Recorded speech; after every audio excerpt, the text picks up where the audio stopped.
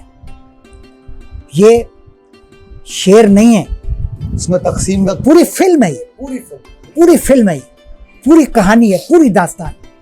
اور ریل کی سیٹی کو اگر آپ دکھا سکیں، کیمرے کی آنکھ دکھا سکے، تو وہ سیٹی کہیں ادھر ادھر نہیں جا رہی، وہ دل میں اتر رہی ہے اور دل سے لہو کے فوارے جاری ہو رہے ہیں۔ ریل کی سیٹی بجی تو دل لہو سے بھر گیا۔ میر کے شعر میں درد و الم ہے، ان اشعار میں بھی درد اور الم کے الفاظ استعمال ہوئے ہیں۔ ایک اصول بتا کر فیصلہ میں آپ پر چھوڑتا ہوں۔ اصول یہ ہے کہ شعر میں جو لفظ آئے اسے اپنی کیفیت خود بتانی چاہیے، اسے تشریح کار کا محتاج نہیں ہونا چاہیے۔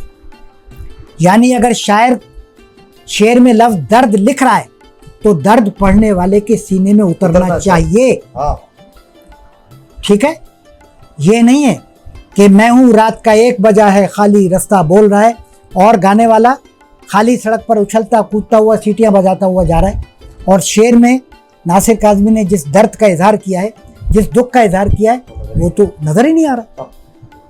تو لفظ کے اندر درد کا اظہار ہونا چاہیے۔ اب کوفت سے ہجراں کی جہاں تن پہ رکھا ہاتھ، جو درد و علم تھا، جو درد و علم تھا، سو کہے تو کہ وہیں تو وزن میں ہے، وزن کی قید نہ ہو تو وہیں چ بہتر، جی زیادہ زور پیدا ہو۔ جو درد و علم تھا سو کہے تو کہ وہیں تھا۔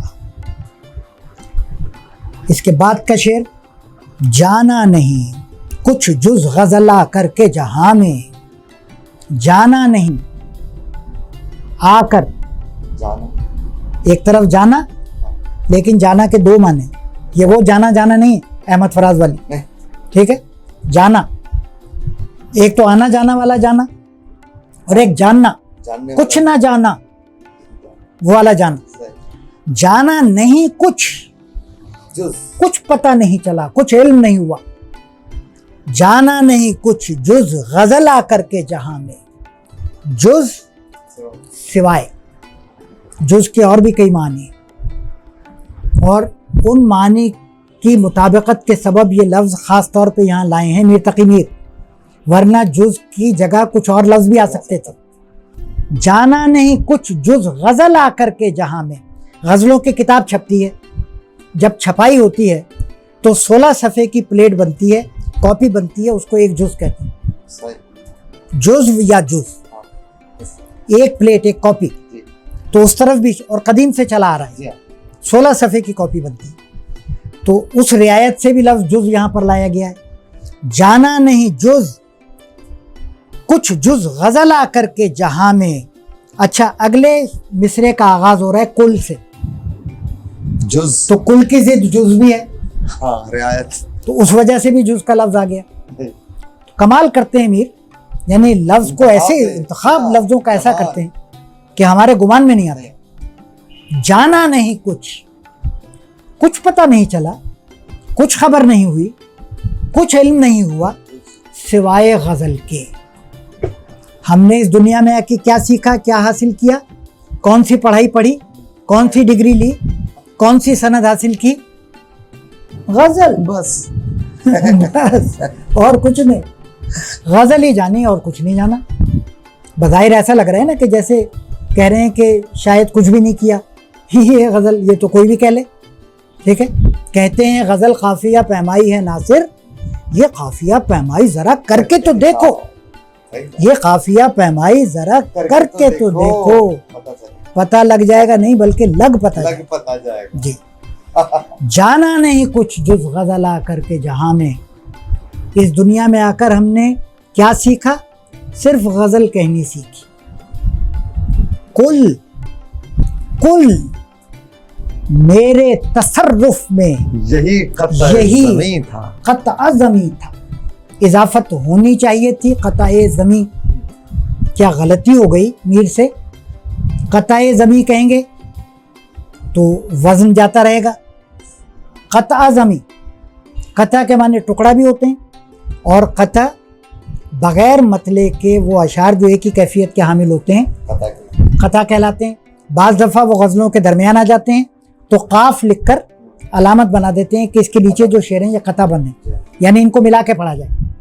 تو قطع کا لفظ بھی غزل کی رعایت سے، کیونکہ غزل میں قطع آ جاتا ہے. جانا نہیں کچھ جز غزل آ کر کے جہاں میں، ایک ہی علم سیکھا اور وہ غزل. کل میرے تصرف میں، میرے قبضے میں، میرے اختیار میں، میرے استعمال میں یہی قطع زمیں تھا. زمین کا یہی چھوٹا سا ٹکڑا تھا. ٹھیک ہے، کتنے؟ 4 ایکڑ. غریب ہاری تھا. ٹھیک ہے، 4 ایکڑ میں گزارا کرنا تھا. یہی چھوٹا سا ٹکڑا تھا، اور وہ بھی بارانی، کہ کبھی اللہ کی رحمت برس جائے، ٹھیک ہے، موڈ ہو جائے، مضامی خیال میں اتریں تو غزل ہو جائے. تو کل میرے تصرف کا لفظ خاص استعمال کیا. استعمال کا لفظ بھی آ سکتا تھا، وزن میں کسی طرح سے لایا جا سکتا تھا، لیکن تصرف وہ استعمال ہے کہ جو پورے قبضے کے ساتھ ہو، پورے اختیار کے ساتھ ہو، پوری آمریت کے ساتھ ہو، یعنی جس میں کسی اور کا دخل نہ ہو، نہ کسی سے مشورہ لینا پڑے، نہ کسی کا حکم سننا پڑے. کل میرے تصرف میں یہی قطع زمیں تھا. یہ زمین کا ٹکڑا جسے غزل کہتے ہیں، اس دنیا میں آ کر یہی تھا میرے پاس. قدرت کے اس خزانے سے قسام ازل نے مجھے کیا ودیت کیا، مجھے کیا عطا فرمایا؟ یہی غزل، یہی قطع زمیں، یہی زمین کا چھوٹا سا ٹکڑا. یہ زمین کا لفظ کیوں استعمال کر لیا؟ زمین ایک تو ٹکڑے کی وجہ سے زمین، لیکن زمین کا تعلق بھی غزل سے ہے. زمین شعر، جی زمین شعر، زمین غزل، جی 3 چیزیں لازم ہوتی ہیں زمین کے لیے. اصطلاح ہے، ٹرم ہے، یہ شاعری کی ایک ٹرم ہے زمین. کسی بھی غزل کا مخصوص ردم، مخصوص اس کی بحر، قافیہ اور ردیف، یہ 3 چیزیں مل کر اس غزل کی، اس شعر کی زمین کہلاتی ہے. ٹھیک ہے، تو یہی قطع زمیں. اچھا، وہ بات بیچ میں رہ گئی کہ قطع زمیں کیوں، قطع زمیں کیوں نہیں؟ بعض دفعہ مرکب اضافی بغیر اضافت بھی بنتا ہے، جیسے کئی شاعروں نے کیا ہے. جیسے اقبال کے یہاں آپ صاحب جنوں کی ترکیب دیکھیں گے. صاحب جنوں ہونا چاہیے، لیکن مرکب اضافی بغیر اضافت کے بغیر بھی. کل میرے تصرف میں یہی قطع زمیں تھا، جانا نہیں کچھ جز غزل آ کر کے جہاں میں. یہی چھوٹا سا ٹکڑا، یہی معمولی سی چیز، لیکن دوسرے مصرے نے تھوڑا سا بھید کھولا ہے کہ جسے پہلے مصرے میں معمولی کہہ رہے ہیں غزل، وہ معمولی ہے نہیں. ایک تو اس وجہ سے معمولی نہیں ہے کہ وہ جتنی بھی چھوٹی چیز ہو، ہے تو میرے قبضے میں، میرے تصرف میں، میرے اختیار میں، میرے استعمال میں. اور 100 باتوں کی ایک بات کہ غزل معمولی کیسے ہو سکتی ہے؟ ہماری 1000 سال کی تہذیب کی نمائندہ معمولی ہو سکتی ہے؟ ہمارا تمدن، ہمارا سماج، ہمارا ادب، ہمارے عالی وقار، عالی شان ذہن جس میں کھپے ہوئے ہوں، جس میں لگے ہوئے ہوں، جس میں ہم نے اتنا بڑا سرمایہ جمع کیا ہو، جس میں ہمارا خدائے سخن موجود ہو، جس نے اپنی ذہنی صلاحیتیں صرف کی ہو، جس میں غالب ہوں، اقبال ہوں، جس میں نئے دور کے بے شمار لوگ موجود ہوں، تو وہ غزل وہ معمولی ہو سکتی؟ معمولی نہیں ہو سکتی. تو بظاہر ایسا معلوم ہوتا ہے، دراصل میر نے اس شعر میں غزل پر اپنے اختیار کا ذکر کر کے اپنی بڑائی بیان کی ہے. یہ بھی تعلیق کا ایک انداز ہے کہ اور جو غزل کہنے والے ہیں تصرف نہیں رکھتے، انہیں وہ اختیار حاصل نہیں ہے لفظوں پر، وہ قبضہ، وہ قدرت نہیں ہے جو کہ مجھے حاصل ہے۔ بظاہر یہ چھوٹا سا ٹکڑا ہے زمین کا، ٹھیک ہے، ایک صنف شاعری کی، ایک صنف سخن، لیکن یہ کتنی بڑی تہذیب کی نمائندہ ہے اور کیسی عظیم الشان زبان کی نمائندگی کرتی ہے۔ اس کے اندر کیسے کیسے علم و دانش کے خزینے چھپے ہوئے ہیں۔ ایک ایک مصرع دنیا کی تمام زبانوں میں جتنی اصناف موجود ہیں، لوگ ہائیکو کی تعریف کرتے ہیں کہ 3 مصروں میں جاپان کے لوگ بڑے بڑے مضامین بیان کر دیتے ہیں، صرف 3 لائنوں میں۔ 3 لائنوں میں ہمارا ایک مصرع، کیا بات ہے، غزل کا ایک مصرع پوری کتاب کے برابر ہے، بالکل ایک مصرع۔ ہزاروں مصرے ایسے موجود ہیں۔ بعض شعراء نے تو اپنے ایک ایک مصرے ہی کو نمایاں کیا ہے، ایک مصرع جو کہ حاوی ہوتا ہے، اور بعض نظمیں ایسی کہی گئی ہیں کہ ایک مصرع ہے، وہ پوری شاعری کی پہچان بنا ہوا ہے، شناخت بنا ہوا ہے۔ ایک مصرع۔ اور تاریخ میں بعض شعراء تو صرف ایک مصرے کی وجہ سے زندہ ہیں، اور جہاں ایک مصرع قیامت ڈھارا ہو وہاں تو 2 مصرے مل کر کیا کچھ نہیں کرتے ہوں گے۔ دلوں کی دنیا بھی الٹ پلٹ کرتے ہیں اور باہر بھی انقلاب برپا کر دیتے ہیں۔ نام اس کے بعد کوف تو نہیں محسوس کر رہا؟ نہیں سر، الحمدللہ میں بھی محسوس نہیں کر رہا، لیکن بات مختصر کرتے ہیں۔ اور شعر بھی ایسا آ گیا کہ جس پر ہم ایک پوری غزل میں بات کر چکے، تقریباً پوری غزل کا موضوع وہی تھا، جس سر کو غرور آج ہے یا تاجوری کا۔ میر کی پوری غزل کی کیفیت اس شعر میں آ گئی۔ نام آج کوئی یا نہیں لیتا ہے انہوں کا، جن لوگوں کے کل ملک یہ سب زیر نگی تھا۔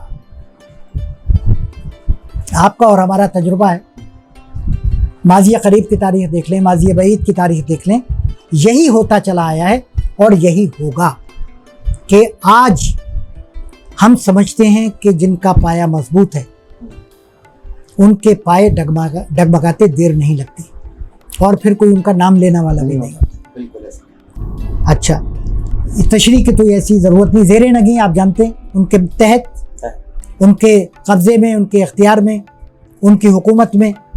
لیکن میں جس بات کی طرف ایک اشارہ کرنا چاہوں گا وہ یہ ہے، اور اردو کے اساتذہ کے لیے بہت ضروری چیز ہے، ایک عمومی اعتراض یہ وارد کیا جاتا ہے بہت سے لوگوں کی طرف سے کہ یہ جو آپ کی شاعری واعری ہے نا، بچوں کو بگاڑ رہی ہے، ٹھیک ہے، اور اس خیال کے پیچھے ہمارے کچھ معصوم لوگوں، آپ ناراض نہ ہوئیے گا، ہمارے کچھ معصوم لوگوں کا بھی ہاتھ ہے۔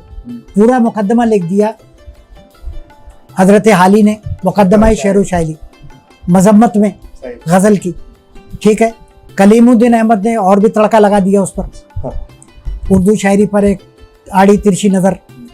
تو یہ خیال عام ہو گیا کہ غزل میں تو بس فلاں فلاں قسم کی باتیں ہوتی ہیں، اور بھئی بچا کے رکھو بچوں کو، ٹھیک ہے، ہاں شاعری سے۔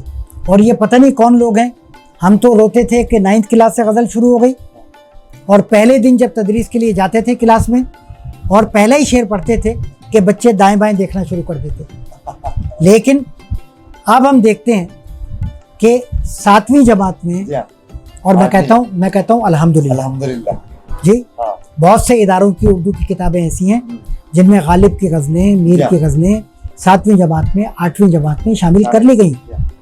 تو عرض کرنے کا مقصد یہ ہے کہ غزلیں مخصوص مضامین کے لیے نہیں ہیں، ٹھیک ہے۔ صرف اس شعر کو آپ دیکھ لیجئے، اگر کسی طالب علم کے ذہن میں یہ شعر راسخ ہو جائے تو کتنا بڑا اخلاقی سبق اس کے ذہن میں راسخ ہو جائے گا۔ اس طرح کے لاکھوں اشعار موجود ہیں، اور جن اشعار پر عمومی لوگ اعتراض کیا کرتے ہیں ان کا بھی ہم گزشتہ گفتگوؤں میں کچھ جواب دے چکے ہیں، اور کچھ جواب انشاءاللہ آئندہ کے گفتگو میں آئے گا۔ اچھا، اب چلتے ہیں مختے کی طرف، اور مختے میں آپ پڑھی ہے سخن گسترانہ با۔ عجیب سی بات آ گئی، مسجد میں امام آج ہوا کہ کہاں سے، مسجد میں امام آج ہوا آ کے کہاں سے، جی کہاں سے آ گئے لیکچر دینے کے لیے، ٹھیک ہے، تشریح میر گئی شعر کی تشریح، کہاں سے آئے بھائی، کہاں سے آئے، کیا بات ہے، یہی روزمرہ ہے نا ہمارا, یہی لہجہ ہے. جب تعجب کا اظہار کرنا ہوتا ہے, کسی کو ڈیگریڈ کرنا ہوتا ہے, طنز کرنا ہوتا ہے, تو کہتے ہیں کہاں سے پکڑ لائے, ٹھیک ہے نا, کہاں سے مل گئے صاحب, ایسے ہی کہتے ہیں نا. لفظ کہاں کا یہ استعمال ہم استعمال کرتے ہیں استہزاء کے لیے. مسجد میں امام آج ہوا آ کے کہاں سے, اس قابل تو نہیں تھا یہ, ہاں یہ کہاں سے آ گئے بھائی, کہاں سے ٹپک پڑا یہ. کل تک تو یہی میر خرابات نشین تھا, یہی میر جو آج نماز پڑھا رہا ہے, امامت کر رہا ہے, اور بڑے بڑے صوفی, بڑے بڑے صاحبان طریقت مقتدی بنے ہوئے اور امامت فرما رہے ہیں حضرت میر. یہاں پر جو تخلص ہے وہ بھی کیا خوبصورت, میر سے امامت کی رعایت, بالکل. کل تک تو یہی میر زور ہے یہی پر, یہ جسے تم دیکھ رہے ہو آگے کھڑا ہوا ہے امام, یہی میر خرابات نشین تھا. خرابات کے دو معنی, ایک شراب خانہ اور دوسرا جوا خانہ, اور دونوں ہی انتہائی مردود جگہ, ٹھیک ہے. تو کیا واقعی ایسا ہوا تھا؟ بہت سے لوگ جنہیں نیا شوق ہوتا ہے شاعری پڑھنے کا, وہ ہر چیز کو صحیح سمجھ لیتے, وہ خود تو کہہ رہے ہیں, صاف صاف لکھا ہوا ہے, ٹھیک ہے. یعنی آپ اس کی تشریح خامخواہ کیے چلے جا رہے ہیں. وہ تو کہہ رہے ہیں کہ قش کا کھینچا دیر میں بیٹھا کب کا ترک اسلام کیا.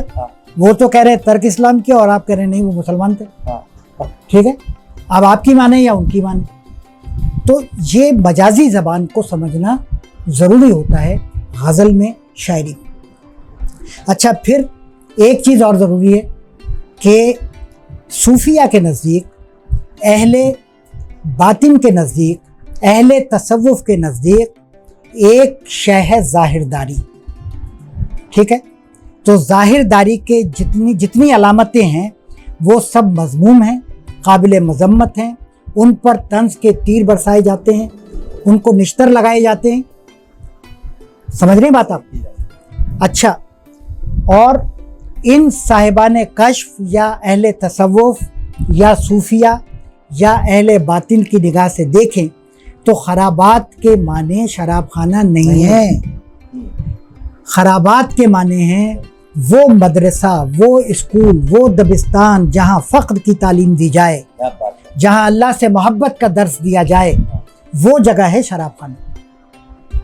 اور مسجد کے معنی الٹ ہیں, وہ جگہ جہاں لوگ دکھاوے کے لیے عبادت کرنے جائیں, جہاں لوگ اس نیت سے جائیں کہ لوگ ہمیں نمازی کہیں, لوگ ہمیں دیکھیں گے, اور کسی کو پتہ نہیں چلے گا کہ یہ دفتر میں کیا گل کھلاتے, ٹھیک ہے, کیونکہ وہ تو 5 وقت ہمیں مسجد سے آتے ہو جاتے ہوئے دیکھیں گے. تو اس میں طنز موجود ہے, اور طنز میں معنی الٹ جاتے ہیں. اور پھر آخری بات اس میں یہ ہے کہ ہمارے اور آپ کے لیے جو سبق موجود ہے وہ سبق یہ ہے کہ ہم کسی بھی انسان کے اندر پیدا ہونے والے تغیر اور تبدل سے غافل نہ رہیں یا اس کے منکر نہ رہیں. ہماری حالت یہ ہے کہ ہم کسی اپنے دوست, احباب, رشتہ دار, کسی کے بارے میں بھی کوئی ایک فیصلہ کر لیتے ہیں, اور پھر چاہے وہ کتنا بھی اپنے آپ کو بدل لے, ہم اسی جگہ کھڑے رہتے ہیں, ہم اس کو ویسا ہی سمجھتے ہیں. جبکہ قدرت نے انسان کے اندر بڑی لچک رکھی, ہمارا کردار جامد نہیں ہے, ہمیں اللہ نے امکانات کے ساتھ پیدا کیا. اگر یہ امکانات مضمر نہ ہوتے ہماری شخصیت میں تو کوئی کافر مسلمان نہ ہوتا. کیا بات ہے, کیا بات ہے, ٹھیک ہے. کوئی غلط راستے کو چھوڑ کر راہ راست پر نہ آتا, پھر پیغمبروں کو بھیجنے کی ضرورت نہ پڑتی, ٹھیک ہے. اور بڑے بڑے واعظین کو واعظ کہنے کی ضرورت نہ پڑتی, ناصحوں کو نصیحت کی ضرورت نہ پڑتی, کیونکہ ظاہر ہوتا ہے کہ جو جیسا ہے ویسا ہی رہے گا. لیکن کیونکہ سب کو معلوم ہے کہ انسان پتھر نہیں ہے, انسان کوئی دھات نہیں ہے, اس میں تغیر کی صلاحیت موجود ہے, اس میں لچک موجود ہے, اس میں امکان ہے اپنے آپ کو بدلنے کا, تو کوئی بھی رحمانی راستے کو چھوڑ کر شیطانی راستے پر آ سکتا ہے. اور